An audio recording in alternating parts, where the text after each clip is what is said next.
Équipe, j'espère que vous allez bien. Aujourd'hui, nouveau Actu Foot. Si vous vous demandiez de quoi parlait Modric et Ancelotti lors des retrouvailles avec Casemiro, il suffit d'une image. La semaine dernière, le Brésilien reprenait l'entraînement et apparaissait avec quelques kilos en trop au retour des vacances. La toile s'est vite emparée de la photo pour réaliser quelques montages qui ont sans doute atteint le vestiaire madrilène.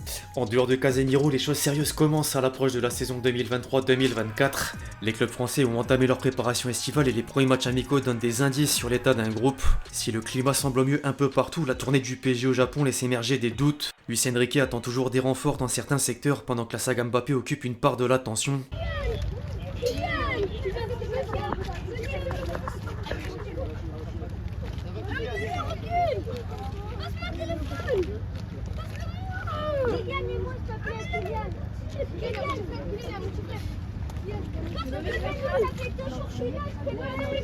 On va faire le point sur les derniers événements. Les amis, je compte sur vous d'avance pour lâcher votre meilleure gêne sur l'épisode. L'algorithme YouTube rejoue vite des tours et un des moyens de pallier le problème, c'est de péter le compteur de likes dans les 24 premières heures. Vous savez ce qu'il vous reste à faire. Un gros merci à tous ceux qui le feront une fois de plus. L'un des moments les plus durs pour un joueur, c'est de raccrocher les crampons, qui plus est lorsque c'était pas prévu à la base. Un certain David Silva préparait une 4ème saison sous les couleurs de la Real Sociedad avec la Ligue des Champions en ligne de mire, sauf qu'une grave blessure est intervenue à quelques semaines de la reprise. Victime d'une lésion du ligament croisé antérieur, le milieu de 37 ans savait qu'il ne pourrait retrouver les terrains que dans plusieurs mois et a pris la décision de mettre un terme à sa carrière. Le foot perd un monument supplémentaire. El Magour a vraiment marqué le foot de son empreinte au-delà de la dernière décennie car il a remporté la Coupe du Roi avec Valence en 2008, l'Euro de la même année avec l'Espagne jusqu'au back-to-back Coupe du Monde 2010, Euro 2012, un passage légendaire de 10 ans à Manchester City avec 4 Premier League, sans oublier les nombreuses coupes nationales qui mènent le total à 20 trophées. 20, bordel. Hormis le palmarès, David Silva s'est démarqué sur le terrain par sa classe. Il y a de quoi utiliser le terme de légende. Les amis, si vous deviez retenir un moment de la carrière de David Silva, ce serait lequel? Dites-moi dans les commentaires. La nouvelle s'est en tout cas fait une place entre rumeurs de transfert et préparation estivale au sein de la presse espagnole. Le Mundo Deportivo lui réservait un encart pour faire comprendre qu'il est contraint de se retirer à 37 ans pour cause de blessures.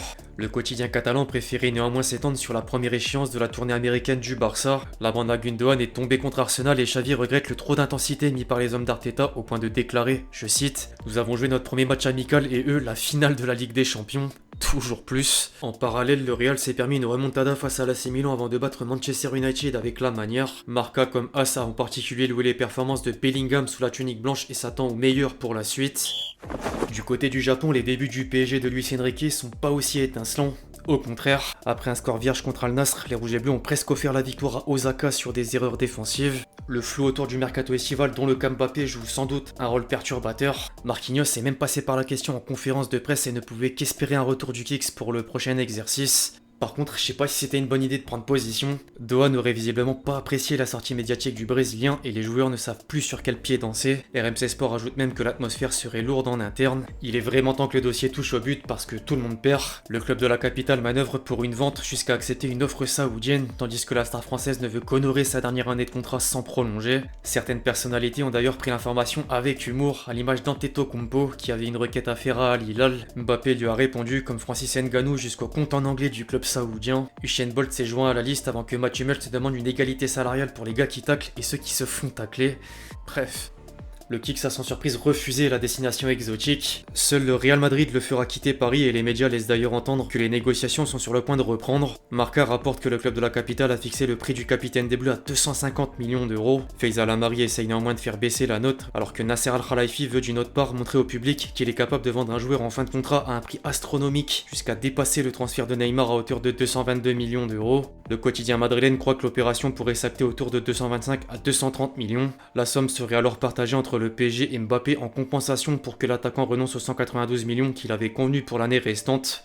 Affaire à suivre. Outre le feuilleton Mbappé, les dirigeants parisiens doivent vite recruter en attaque à un mois de la fermeture du marché des transferts. Hier, Fabrice Hawkins d'RMC Sport a lâché une bombe selon laquelle le champion de France va lever la clause libératoire d'Ousmane Dembélé. Fabrizio Romano a confirmé les contacts, mais tout dépend de Dembouz qui intéresse Paris suite à l'échec de la piste Barcola. En parlant d'échec, les amis, plusieurs sources ont émis que Manchester City considère désormais Bernardo Silva comme intransférable. Certains observateurs remarquent à juste titre que Luis Campos peine vraiment à apporter sa patte. Un autre informateur stipule d'ailleurs que le Portugais prendra la porte en même temps que Mbappé et Maldini pourrait devenir le successeur du conseiller sportif. En parallèle, Nasser Al-Khelaifi tente toujours d'arracher Harry Kane. Le dossier du buteur d'Esper devait prendre un tournant majeur dans les prochains jours puisque le Bayern avait convenu un rendez-vous avec Daniel Levy. Les tabloïds anglais comme magazine allemand voyaient le bout du tunnel, sauf que le président de Tottenham l'a annulé en dernière minute. En Bavière, le sentiment est à présent que le PSG pourrait rafler la mise. En parallèle, si Paris avait de l'espoir pour Højlund, il n'était que temporaire. Le Danois a donné le feu vert à Manchester United sur un contrat de 6 ans et l'Atalanta devrait récupérer près de 70 millions d'euros. Concernant la quête du milieu de terrain, maintenant PSG Community a lâché une autre bombe. Le média à l'origine du scoop Luis Enrique vient de révéler que l'ancien sélectionneur de l'Espagne fait de Pedri une priorité. Le joueur serait pas fermé à l'idée de le rejoindre et le Barça reste à l'écoute d'une opportunité de renflouer les caisses. Quant au rayon des départs, Icardi n'est officiellement plus parisien. L'Argentin s'est engagé avec le Galatasaray contre un chèque de 10 millions d'euros. Renato Sanchez est proche de s'envoler pour Rome dans les rangs de Mourinho, pendant que 2 cadres de l'effectif font l'objet d'un intérêt de l'Arabie Saoudite. Verratti aurait même accepté un contrat d'Al Hilal avec un salaire de 156 millions d'euros sur 3 ans, et Marquinhos serait en train de négocier avec Al Nassr. Paris devrait néanmoins rejeter les deux approches à l'exception d'une offre irrefusable. Je rappelle que Marca a prolongé récemment. Dans le reste de l'actu française, les amis, un mot sur Sochaux. Le FCSM est en passe de survivre grâce à Romain Peugeot, arrière-petit-fils du fondateur, qui va verser 8 millions d'euros, alors que Nanking va monter le total à 12 millions pour obtenir un avis positif du CNOSF, puis du COMEX de la FFF. Les bonnes nouvelles émergent enfin et pas qu'en France. Du côté de l'Espagne, Osasuna a gagné en appel pour réintégrer les compétitions européennes et participera finalement à la Ligue Europa Conférence. En revanche, la Juventus est bel et bien exclue de la C4 et écope en plus d'une amende de 20 millions d'euros. Il faudra attendre la saison 2024-2025 pour retrouver l'Europe. Second poteau, Pavard.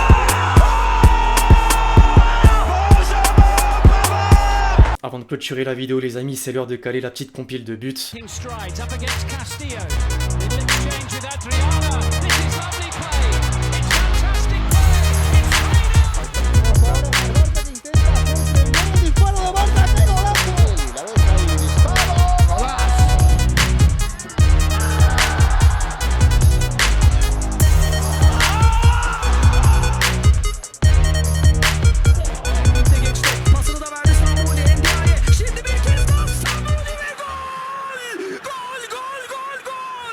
Bref, l'équipe, c'est tout pour l'actu foot du jour, j'espère que vous l'avez kiffé, je compte sur vous si c'est le cas pour lâcher votre meilleur j'aime, comme d'habitude. N'hésitez pas à débattre sur tous les sujets qu'on a pu aborder aujourd'hui, puis d'ici là, on se retrouve très vite sur la chaîne pour de nouvelles vidéos, c'était Lextier. Ciao ciao.